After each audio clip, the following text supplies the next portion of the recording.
fekkuma fi de man maay woon sama kër Grand Yoff fa lañ ma woowee foofu laa jaaree tamit dem hôpital toog naa presque journée bi yëpp gisuma leen ba ci lendemain bi laa leen soog a gis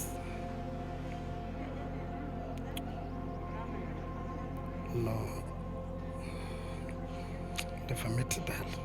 métti na trop métti na sama kàddu mënuma cee wax lu sori quoi témoin nga nu mën a wax ci sa doom bu góor bi lan moo nekkoon ci moom naam ni mu nekkee xale lan nga mën a fàttaliwu ci moom.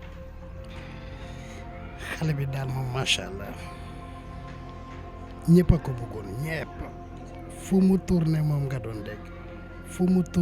doon dégg nañu bàyyi rek.